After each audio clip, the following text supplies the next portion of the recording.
सर्वेभ्यो नमस्कारः। अद्य गीता जयन्ती। दीर्घ समयभ्यो पूर्वम् अस्मिन्नेव तिथौ भगवान् श्रीकृष्ण कुरुक्षेत्रस्य रणाङ्गणे अर्जुनं प्रति अस्मान् उद्दिश्य अर्जुनं प्रति यम् उपदेशं कथितवान् स उपदेशो हि गीता इति नाम्ना अभिहितः वर्तते। तदा आरभ्य इदानीं यावत् इदानीं तु वयं सर्वे संस्कृत भारत्याः सहयोगेन प्रायशः दीर्घ समयं यावत् गीता जयन्ती प्रचलति। अस्मिन् तिथौ प्रतिवर्षमेव अस्मिन् तिथौ संस्कृत भारती गीता जयन्ती आयोजयति। तदर्थम् अद्यापि सर्वे वयं संस्कृत भारत्या सर्वे ये तावत् समयाता संस्कृत शिक्षा लाभाय सर्वे वयं गीता जयन्तीं पालयामः। गीता जयन्ती इति अनुष्ठानस्य पालनात् प्राक् एवं न केवलं गीता जयन्ती अपि च सर्वेषाम् सर्वेषामेव अनुष्ठानानाम् आरम्भात् प्रागेव मङ्गलाचरणं विधेयं। शास्त्रादिषु मङ्गलाचरणं विधेयमित्येव शास्त्रकृद्भिः सुनिर्दिष्टं विद्यते। तदर्थम् अद्यापि वयं सर्वे मङ्गलाचरणेन अनुष्ठानं पालयामः। मङ्गलाचरणाय चान्द्रेयी विपाशा सात्विकी देवस्मिता अर्पिता। ये तावत् यासां नाम अहम् उक्तवान् सर्वे अग्रे आगच्छन्तु। पूर्णमादः पूर्णमिदं पूर्णात् पूर्णमुदच्यते पूर्णस्य पूर्णमादाय पूर्णमेवावशिष्यते। ॐ असतो मा सद्गमयो तमसो मा ज्योतिर्गमयो मृत्योर्मामृतं गमयो आविर्भावेर्मा एधि। इतः परं सुभाषितम् अस्मान् श्रावयिष्यति शुभ्रजी। नमो नमः। मम नाम शुभ्रजितः। अहम् एकं सुभाषितं वदामि। भूषणं दानं सत्यं कंठस्य भूषणं सत्यस्य भूषणं शास्त्रं भूषणो किं प्रयोजनं। दानकरणम् एव हस्तस्य भूषणं हस्तशोक्त भाषणम् एव कंठस्य भूषणं सत्य शोभनम् एव कर्णस्य भूषणम् एव अन्ये अवरणे किमपि प्रयोजनं नास्ति। नमो नमः। मम नाम आदित्यः। अहम् एकं सुभाषितं वदामि। हस्तस्य भूषणं दानं सत्यं कंठस्य भूषणं श्रुत्यस्य भूषणं शास्त्रं भूषणं किं प्रयोजनं। दानकरणम् एव हस्तस्य भूषणं सत्यभाषणम् एव कंठस्य भूषणं शास्त्रश्रवणम् एव कर्णस्य भूषणम्। अतः अन्यैः आवरणैः किमपि प्रयोजनं नास्ति। नमो नमः। मम नाम शुभजी। अहम् एकं सुभाषितं वदामि। विना वेदं विना गीतं विना रामायणं कथं विना कविं कालिदासं भारतं भारतं नहि। वेदं गीतं रामायणं कथं कालिदासं च विना भारतं भारतं नास्ति। भारतं भारतं भवतु भारतं भारतं भारतं भवतु भारतं भारतं भारतं भवतु भारतं शुक्तिसंहृतं शुक्तिसंहृतं युक्तिसंहृतं युक्तिसंहृतं शुक्तियुक्तिसंहृतं भवतु भारतं शुक्तियुक्तिसंहृतं भवतु भारतं शुक्तियुक्तिसंहृतं भवतु भारतं शुक्तियुक्तिसंहृतं भवतु भारतं भारतं भारतं भवतु भारतं भारतं भारतं भवतु भारतं भारतं भारतं भवतु भारतं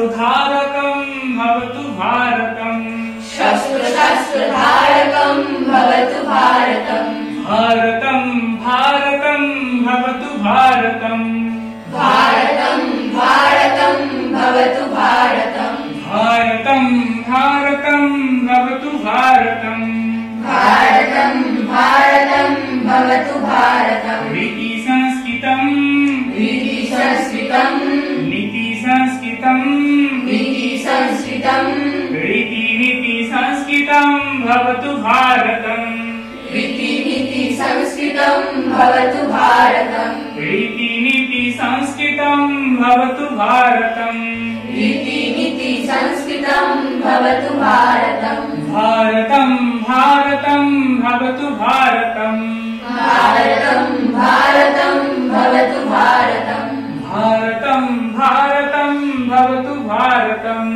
भारतं भारतं भवतु भारतम् कर्मनष्टिकं कर्मनष्टिकं धर्मनष्टिकं धर्मनष्टिकं कर्मधर्मनष्टिकं भवतु भारतम् कर्मधर्मनष्टिकं भवतु भारतम् कर्मधर्मनष्टिकं भवतु भारतम् कर्मधर्मनष्टिकं भवतु भारतम् भारतं भारतं भवतु भारतम् भारतं भारतं भवतु भारतम् भारतं भारतं भवतु भारतम् भारतं भारतं भवतु भारतम् भुक्तिसाधकं भुक्तिसाधकं मुक्तिसाधकं मुक्तिसाधकं भुक्तिमुक्तिसाधकं भवतु भारतम् मुक्तिमुक्तिसाधकं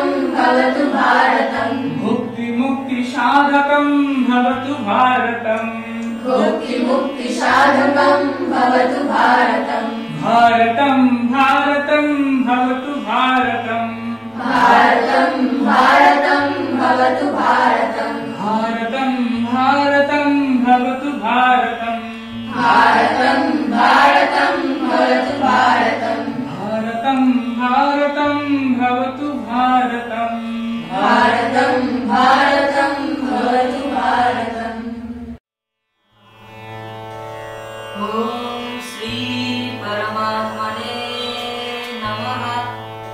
अथ षष्ठाध्यायः आत्मसंयम। गीता की ये जो षष्ठ अध्याय का योग है ना, वो श्री कृष्ण जी का आत्मसंयम योग है। दोस्तों, हमारे कितने भी जन्म हो चुके हैं ये हम नहीं जानते, लेकिन ये जानते हैं कि इस जन्म में हमें इतनी समझ है कि अगर हम चाहें तो इस जन्म में भगवत गीता को सुन के समझ के ज्ञान हासिल कर सकते हैं। मैं विक्रम कुमार इसी ज्ञान को अब सबके सामने प्रस्तुत कर रहा हूँ। जय श्री कृष्ण। अनुष्ठितं कर्मफलं कार्यं कर्म करोति यः स सन्न्यासी च योगी च न निरग्निर्न चाक्रियः।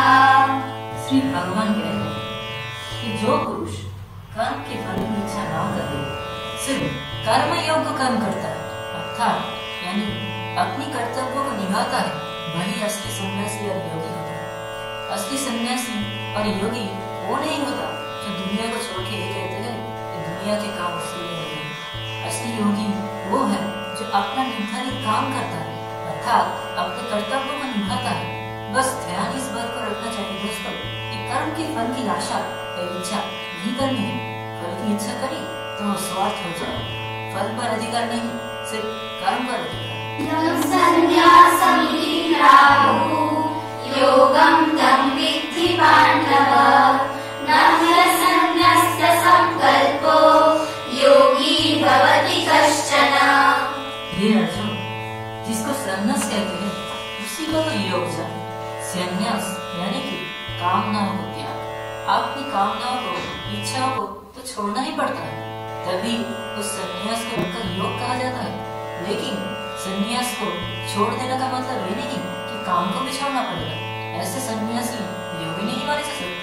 कर्म तो करना ही पड़ेगा, चाहे कुछ भी हो जाए। कर्म करते हुए जो त्याग करते हैं, कर्म के फल में अपने जी नहीं लगाता, उसे ही योगी कहा जाता है। आरुष्यमुनिर्योगं कर्म कारणमुच्यते योगारूढस्य तस्यैव शमः कारणमुच्यते। योगी सिर्फ वही होता है जो सोचता है, समझता है, मनन करता है। मननशील पुरुष के लिए योग की प्राप्ति में ये जरूरी है कि वो निष्काम भाव से कर्म करे, और जब वो योग के रास्ते पर चलने लग जाता है तो सबसे जरूरी होता है सर्व कर्म संकल्प लगा, यानी कामना एवं त्याग। अब में से किसी को भी लग सकता है दोस्तों कि अगर कामना करना छोड़ दिया तो फिर जीवन में बचेगा क्या? परंतु सच्चाई ये है, जब हम कामना करना छोड़ देंगे तभी असली जीवन को योग शुरू होगा। करके तो देखिए दोस्तों, कृष्ण की इस राह पर चल के तो देखिए, आप स्वयं ही समझ जाएंगे कि जीवन क्या है। इंद्रियार्थेषु न कर्मस्यानुषज्यते सर्वसंकल्प संन्यासी योगारूढस्य नोच्यते। कृष्ण कहते हैं कि जिस समय में योगी न तो इंद्रियों की भोग में अपने मन नहीं लगाता और न ही कर्म में आसक्त होता है, उस समय में जब वो अपनी सारी कामनाओं को त्याग कर देता है तभी योगी होने की असली अवस्था में पहुंचता है। सबसे पहले आता है सोच, सोच के बाद सोचे हुए पर चलना, और सोचे हुए पर चलने के बाद उस रास्ते से भटकना नहीं चाहिए, फिर आखिर में लक्ष्य में पहुंच करना होता है। पूर्ण योगी बनने के पूरे रास्ते पे कृष्ण ने अर्जुन को समझाया। उद्धरेदात्मनात्मानं नात्मानं अवसादयेत् आत्मैव ह्यात्मनो बन्धुः आत्मैव रिपुरात्मनः। दोस्तों, हम अपने ही सबसे बड़े मित्र हैं और अपने ही सबसे बड़े शत्रु। अगर आपको लगता है कि आपके दोस्त या रिश्तेदार आपका भला या बुरा कर सकता है, वो बिल्कुल गलत है। वो दुनियादारी की बातों में आपको फायदा या नुकसान जरूर पहुंच सकते हैं, लेकिन उस बात का कोई अर्थ नहीं। आप स्वयं ही अपने आप को इस दुनिया से ऊपर उठकर ज्ञान करने की कोशिश कर सकते हैं। आपको खुद को ही कर्म के बंधन में छूटने की कोशिश करनी है, क्योंकि मरते भी आप हैं और जीते भी आप हैं, और अपनी कोशिश से भगवान को भी हासिल आप ही करेंगे। बन्धुरात्मात्मनस्तस्य येनात्मैव आत्मनाजितः अनात्मनस्तु शत्रुत्वे वर्तेतात्मैव शत्रुवत्। इससे पता है कि हम में से कौन अपना खुद का दोस्त और कौन अपना खुद का शत्रु। जिसने अपने मन और इंद्रियों शरीर को जीता हुआ है वो अपने आप का मित्र है, और जिसके द्वारा मन तथा इंद्रिय सहित शरीर नहीं जीता गया तो अपने शत्रु है। जो भावनाओं को आवेग से नहीं रहता और खुद पर नियंत्रण रहता है वो अपना भला करता है। जो काम या क्रोध में उल्टे सीधे कुछ काम कर देता है वो अपना कितना बड़ा नुकसान कर देता है ये आप समझ सकते हैं। फैसला आपके हाथ में है दोस्तों।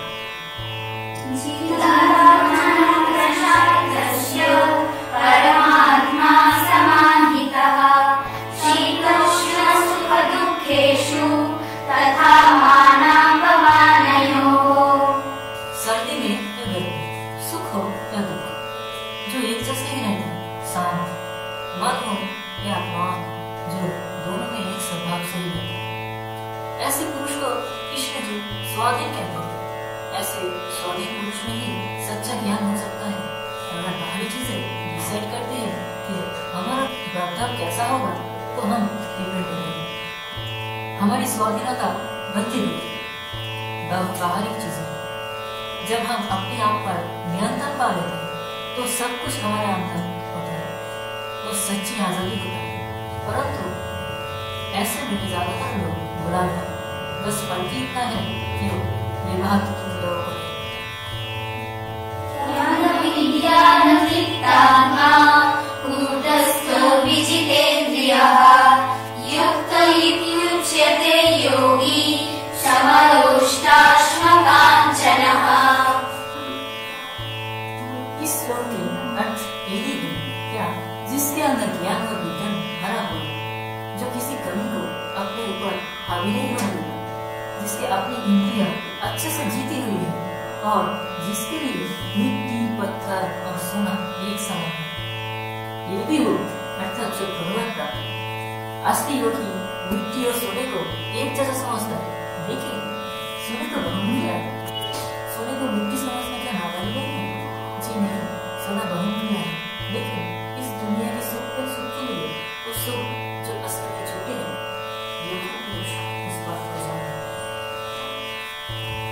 सुविमित्राणि उदासीनम् अद्वेष्यबन्धुषु साधुष्वपि च पापेषु समबुद्धिर्विशिष्यते। योगी की परिभाषाएं को समझते हुए श्री कृष्ण जी कहते हैं, जो शूर हृदय में मतलब जो मन से सबका भला चाहता है, जो सबका दोस्त है, जो अपने ही शत्रु से अपना बुरा चाहने वाले को अच्छा चाहता है, वही असली योगी है। अच्छे बुरे लोगों में भेद करना हम सबकी आदत है, लेकिन ये सब लोगों को जांच कर पाना अब सक्षम है नहीं।